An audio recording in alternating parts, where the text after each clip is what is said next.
Selamat datang di channel Pemuja Malam. Jangan lupa like, share, and subscribe ya. Terima kasih.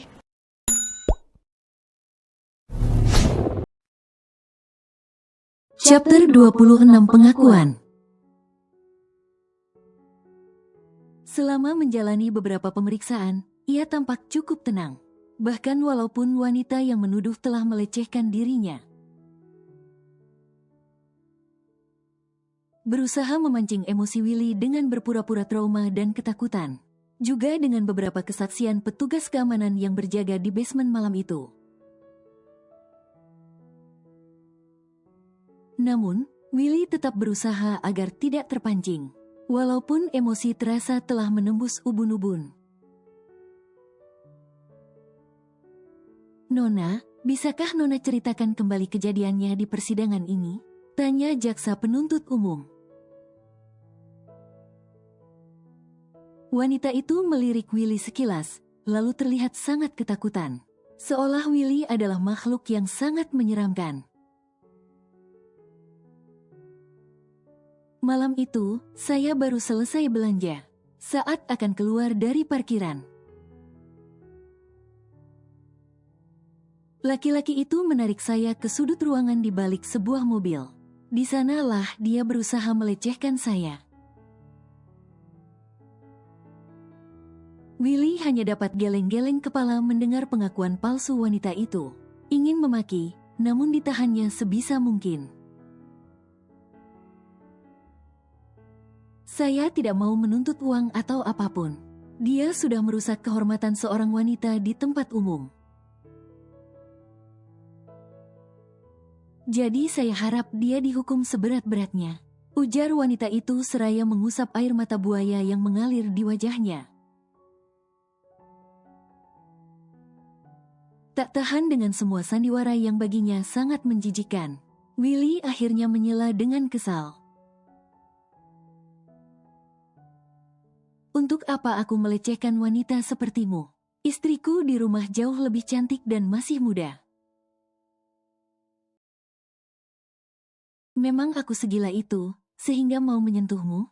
Sorakan Wira, Marcel dan beberapa orang pendukung Willy menggema. Membuat ruangan sidang menjadi riuh, sehingga hakim ketua harus mengetuk palu untuk memperingatkan agar tetap tenang.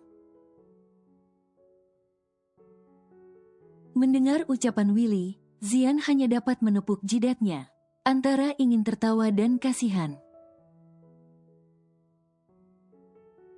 Dasar mulut cabe, ucapannya benar-benar pedas. Dia bisa dikenakan pasal perbuatan tidak menyenangkan. Kau lihat, wanita itu langsung pucat karena malu. Ucapan Kak Willy pasti langsung mengenai mentalnya. Evan balas berbisik, diam kalian, atau hakim akan mengusir kita keluar. Seru Fahri, membuat bisik-bisik antara Zian dan Evan terhenti. Harap tenang. Sekali lagi hakim ketua memberi peringatan dengan ketukan palu, membuat ruangan yang tadinya riuh oleh sorakan kembali tenang. Dokter Willy, tenanglah, jangan bicara kalau tidak diminta, bisik seorang pengacara. Willy kembali duduk, tatapannya begitu tajam menatap wanita itu. Maaf, aku hilaf, wanita itu terlalu menyebalkan. Sidang kembali dilanjutkan dengan menghadirkan beberapa saksi pembela. Alis Willy mengerut saat melihat botak mendorong kursi roda. Di mana seorang wanita duduk dengan masker di wajahnya, diikuti dengan sepasang manik hitamnya yang membulat. Saat wanita itu membuka masker di wajahnya, Wina, bukankah dia sudah, ucap Willy dalam hati. Di pikirannya, Wina tewas dalam kecelakaan beberapa waktu lalu. Baru saja Wina akan bicara. Seorang gadis yang duduk di kursi belakang tiba-tiba berdiri dan menyela. Semua mata pun tertuju kepadanya. Maya menunduk, kedua tangannya yang gemetar saling merimas. Ia melirik Raihan yang menatap tajam ke arahnya. Gadis itu baru saja akan mengakui sesuatu yang tidak pernah dilakukannya. Aku mau mengakui perbuatanku. Ucapnya terbata. Tanpa menunggu dipersilakan, ia melanjutkan ucapannya. Sebenarnya akulah yang menyusun semua rencana ini. Aku sengaja mau menjatuhkan nama rumah sakit melalui Dr. Willy. Aku marah karena Darmawan Group sudah memecat ayah dan ibuku.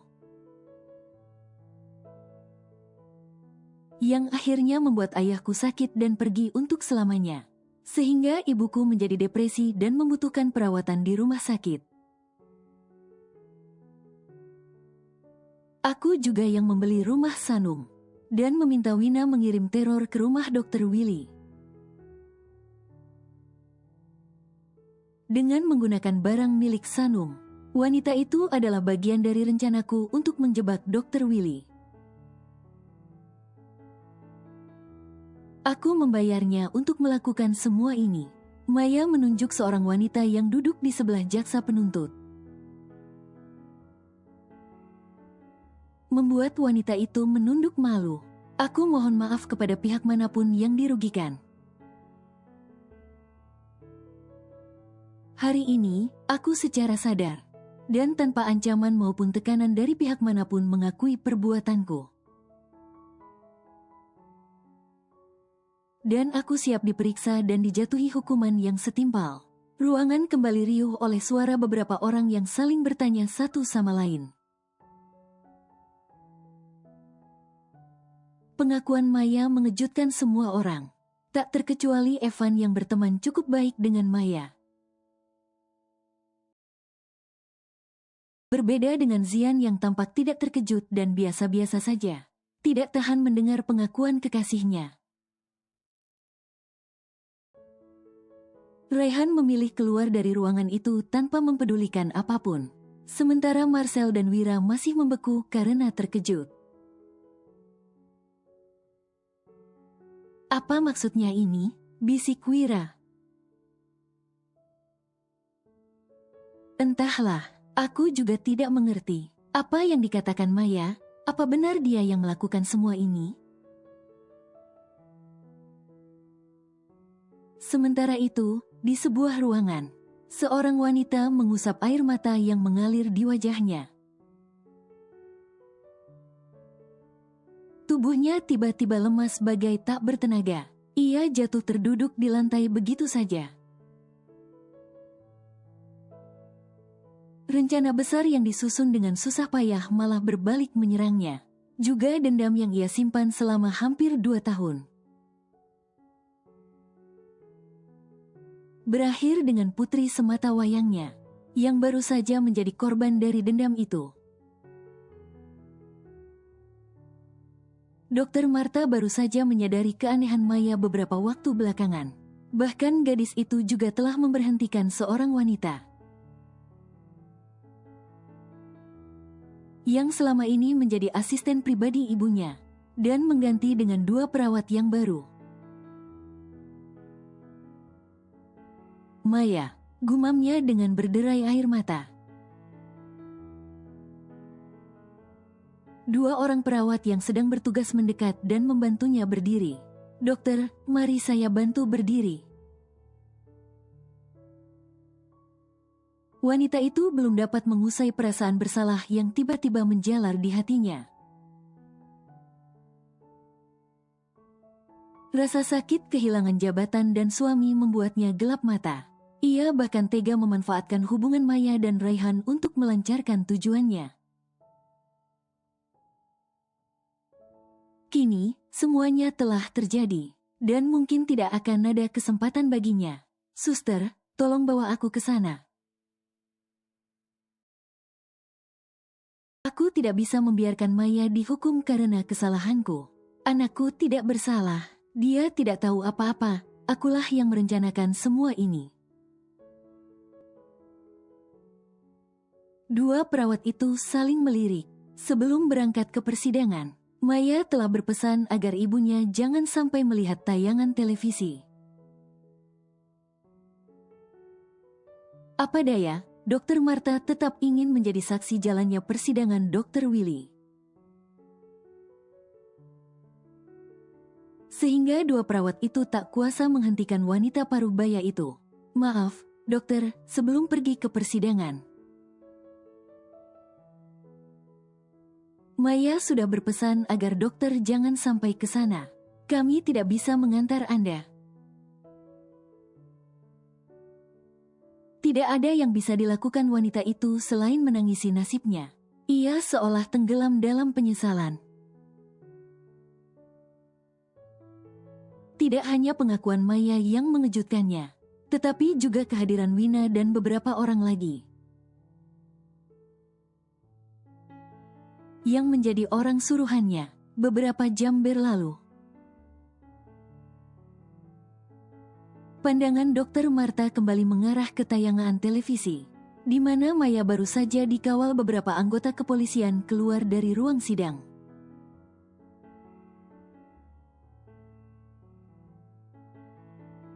Setelah mendengar pembacaan surat dakwaan penuntut umum, mendengar keterangan saksi-saksi dan keterangan para ahli, keterangan terdakwa, serta memeriksa bukti-bukti dalam surat perkara ini, maka pengadilan menyatakan bahwa terdakwa, atas nama Dr. Willy Alan Wiryanata, dinyatakan tidak bersalah dan dibebaskan dari semua tuduhan. Willy menarik napas dalam setelah mendengar putusan hakim. Rasa syukur dan lega tak dapat ia jabarkan dengan kata-kata. Tidak dapat membendung rasa bahagia. Marcel dan Wira berjalan ke arahnya dan memeluk sebagai ucapan selamat. Tak peduli walaupun hakim ketua belum selesai membacakan putusan. Akhirnya kau bisa pulang ke rumah juga, bisik Wira tanpa melepas pelukannya. Terima kasih untuk semua bantuan kalian. Aku tidak akan bisa membalasnya. Willy menepuk punggung Marcel dan Wira. Kemudian melirik ke arah kursi tengah di mana berjejer wanita-wanita cantik. Ngomong-ngomong, siapa yang memberimu ide menghadirkan mereka di sini? Marcel dan Wira melepas pelukannya, kemudian tersenyum pelik. Will, ini idenya Wira. Sungguh aku tidak tahu kalau mereka akan hadir di persidangan ini, ujar Marcel membela diri. Aku bahkan sudah lupa nama-nama mereka. Tenanglah, aku sengaja meminta bantuan mereka. Untuk memperkuat bukti kalau kau adalah playboy Cape Kadal, ucap Wira santai sambil mengusap dada Willy. Sini aku bantu ingat, yang itu Ashanti, Syahrini, Shelly, Aurel, Agnes, Laura, Panda, Amanda, Lesti, Kimberly, Prilly, dan Mars. Wira tidak melanjutkan lagi ucapannya setelah mendapat pelototan mata oleh Willy. Bisa-bisanya Wira punya ide untuk menghadirkan mantan-mantan kekasih Willy di persidangan untuk menjadi saksi. Bahwa walaupun mereka menjalin kasih dengan sang dokter playboy itu, namun Willy tak pernah sekalipun berbuat sesuatu kepada mereka. Dasar breng, kau. Jika Willy sedang menanti hari pembebasannya, maka berbeda halnya dengan Maya. Berada di balik jeruji besi adalah sesuatu yang tak pernah ia bayangkan sebelumnya. Namun, demi melindungi seseorang yang teramat dikasihi, terpaksa gadis cantik itu mengakui apa yang tak pernah ia lakukan. Ibunya yang begitu ia hormati begitu tega melakukan kejahatan besar. Ingatan Maya berlarian mundur ke beberapa waktu lalu.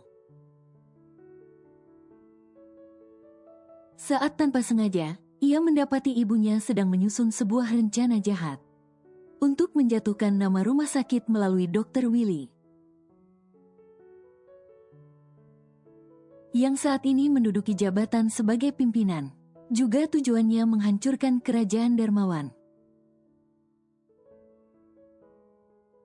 Dengan memanfaatkan hubungan Maya dan Raihan, Maya dibuat begitu terkejut.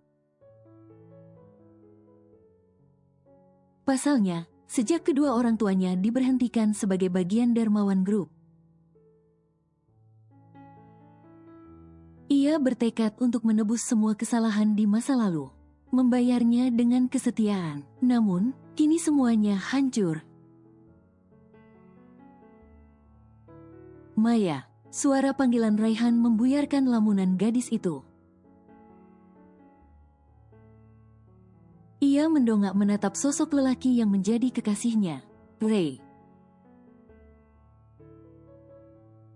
Entah harus berkata apa, Maya terdiam. Yang ia lakukan hanya menunduk, berusaha agar air mata tidak tumpah. Atas bantuan seorang petugas, Raihan diizinkan memasuki ruangan berukuran 2 kali 3 meter itu. Untuk berbicara empat mata dengan Maya, tangan Raihan terulur mengusap puncak kepala gadis itu. Kemudian turun ke wajah ketika Maya tak lagi dapat membendung air matanya. Aku tahu kau tidak terlibat. Kau hanya berusaha melindungi ibumu, kan? Dengan cepat Maya menggeleng. Tidak, Ray, bukan ibuku. Aku yang bersalah. Jangan maafkan aku. Seulas senyum tipis hadir di sudut wajah Raihan. Tatapannya yang teduh membuat Maya begitu terhanyut. Aku mengenalmu dengan baik. Kau hanya korban. Aku berjanji akan mengeluarkanmu dari sini secepatnya. Ray, aku rela menjalani hukumanku. Kau juga layak mendapatkan seorang gadis yang lebih baik dari aku. Aku hanya kumpulan dendam masa lalu yang tidak ada ujungnya. Dan kau terlalu baik untuk kumiliki. Tolong, jangan buat aku merasa lebih jahat lagi. Aku yang minta maaf, seharusnya aku bisa mengeluarkanmu dari situasi seperti ini. Maya, setelah melewati semua ini, mari kita pergi dan memulai segalanya dari awal lagi. Kau mau kan, Ray, tapi aku... Shoot, Raihan meletakkan jarinya di depan hidung. Jangan menolak, kalau tidak aku akan marah. Tidak ada lagi yang dapat terucap dari bibir gadis itu. Detik itu juga, ia merebahkan kepalanya di bahu Raihan, menangis sejadi-jadinya. Beberapa hari setelah persidangan, akhirnya Willy akan menghirup udara bebas. Setelah mengurus beberapa berkas, rasanya sudah tidak sabar untuk pulang. Dan menjemput istrinya kembali ke rumah mereka. Hampir 3 bulan lamanya terpisah bukan sesuatu yang mudah. Ia harus menelan kerinduan. Selama ditahan, hanya 1 kali bertemu dengan Elsa. Dan hanya diberi waktu 15 menit saja. Kini, tidak akan ada halangan bagi dua sejoli itu untuk bertemu. Semuanya sudah selesai kan? Tanya Wira yang hari itu menyempatkan diri menjemput Willy. Sudah, ayo berangkat. Aku mau cepat-cepat pulang, ucapnya tak sabar.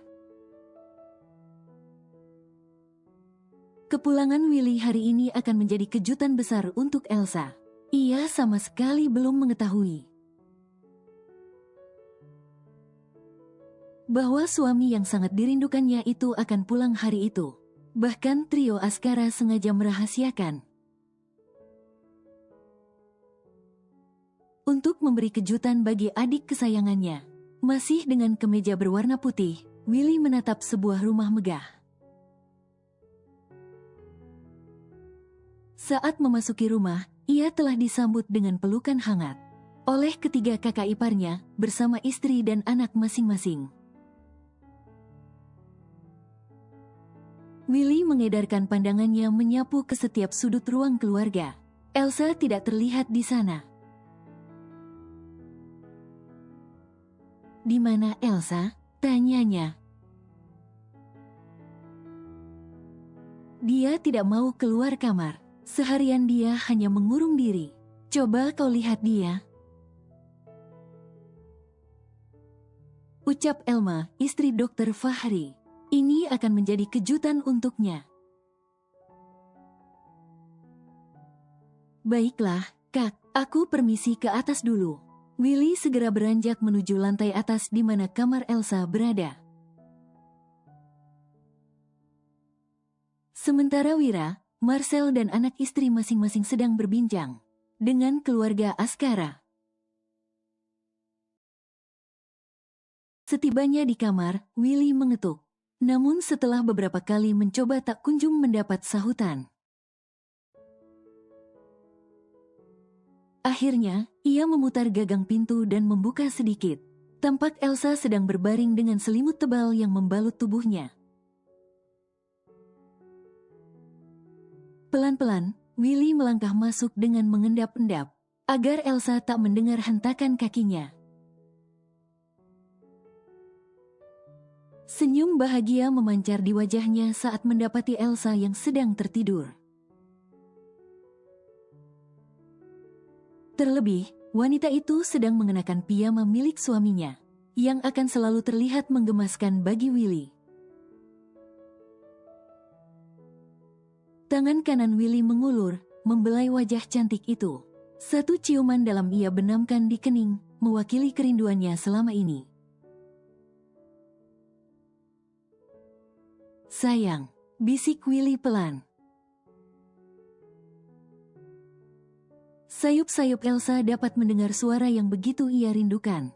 Kemudian membuka kelopak matanya secara perlahan. Matanya yang terlihat masih sangat mengantuk hanya mengerjap beberapa kali, antara sadar dan tidak. Wanita itu pun segera membalikkan tubuhnya membelakangi Willy sambil menangis.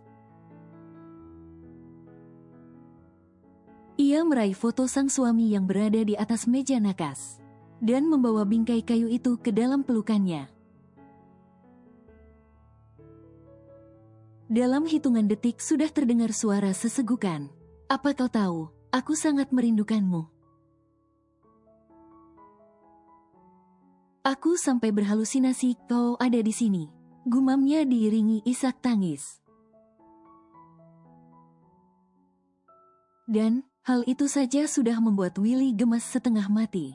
Rupanya Elsa mengira dirinya sedang berhalusinasi suaminya telah pulang ke rumah. Elsa menutup kedua telinganya dengan telapak tangan sambil memejamkan mata, berharap halusinasinya segera pergi. Terlalu menyakitkan baginya mengharapkan kehadiran suaminya di sana, jika harus berujung dengan kekecewaan. 3 bulan berpisah dijalani Elsa dengan sangat sulit. Setiap hari yang ia lakukan hanya mengurung diri di kamar sambil menangis.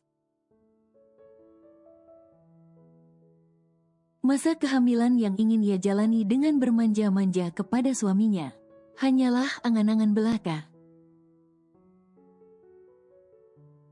Takdir begitu kejam baginya, yang telah memisahkan mereka di awal pernikahan. "Aku mohon pergilah, jangan menggangguku," ucap Elsa. Willy masih diam. Laki-laki itu mengatupkan bibir menahan tawa. Sepertinya akan menyenangkan jika ia sedikit mengerjai Elsa. Namun tentu saja, Willy tidak akan tega. Terlebih ia sudah sangat merindukan makhluk menggemaskan yang tengah menangis di sebelahnya. El. Panggil Willy sambil mengusap rambut Elsa. Jangan sentuh aku, sana pergi. Kau hanya halusinasiku saja. Aku tidak mau melihatmu. Wanita itu menarik selimut menutupi tubuhnya. Kembali terdengar isak tangis dari bawah selimut. Dan rasanya Willy sudah tidak tahan dengan tingkah menggemaskan Elsa. Ia menyibak selimut tebal yang menutupi tubuh istrinya itu. Sehingga tampak wajah Elsa yang sedang memejamkan matanya. Pergi dari sini. Tidak tahan, Elsa akhirnya memilih bangkit, kemudian menarik bantal. Menyerang bertubi-tubi sesuatu yang ia pikir hanyalah halusinasinya. Sedangkan Willy terkekeh mendapat serangan mendadak dari istrinya. Sudah cukup kelakuan Elsa hari ini. Willy merebut bantal yang digunakan wanita itu untuk menyerangnya, dan melemparkan ke sembarang arah.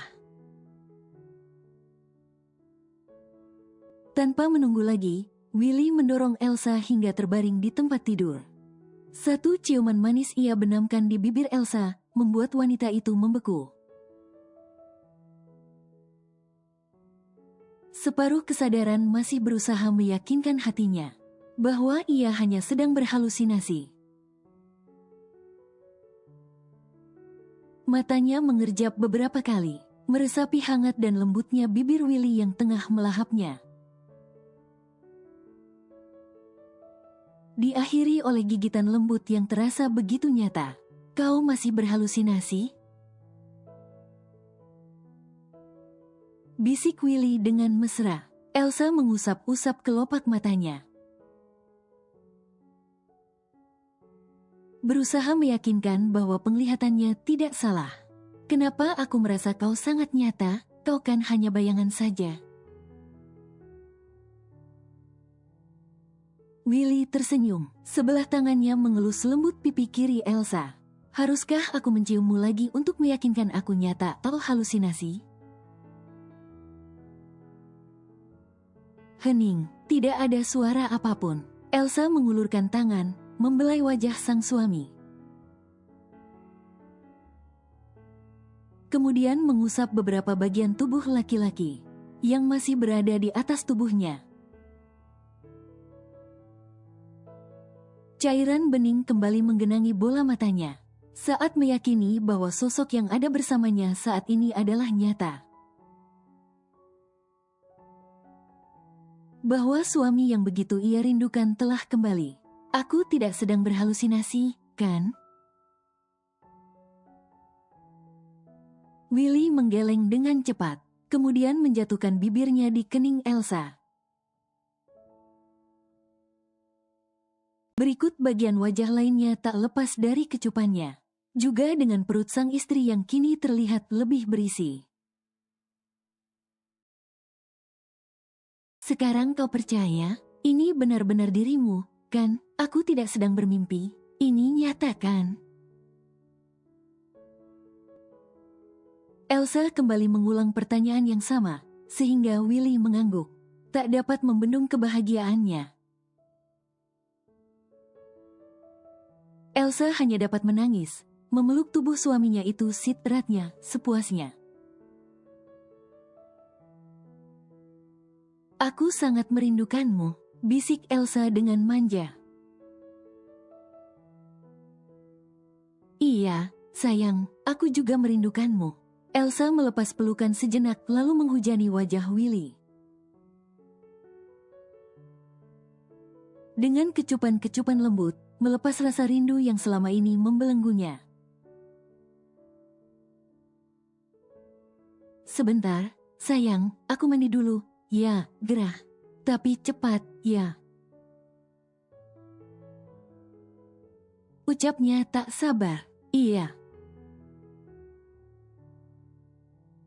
Willy bangkit dari pembaringan dan masuk ke kamar mandi.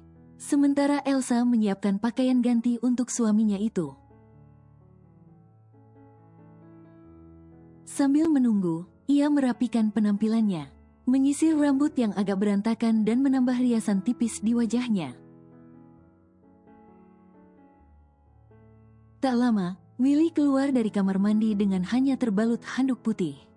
Senyum mengembang di bibirnya. Ketika mendapati Elsa sedang duduk di hadapan cermin, sambil menyisir rambut panjangnya. Seolah tak sabar melepas kerinduan yang telah menggunung, Willy segera menghampiri istrinya. "Sayang, aku sudah siapkan pakaian untukmu," ucap Elsa ketika merasakan tangan Willy melingkar di perutnya. "Tidak usah pakai baju, bukankah nanti juga dilepas?" Tanpa banyak bicara lagi, Willy meraih tubuh Elsa dan menggendongnya. Ia membaringkan Elsa di tempat tidur.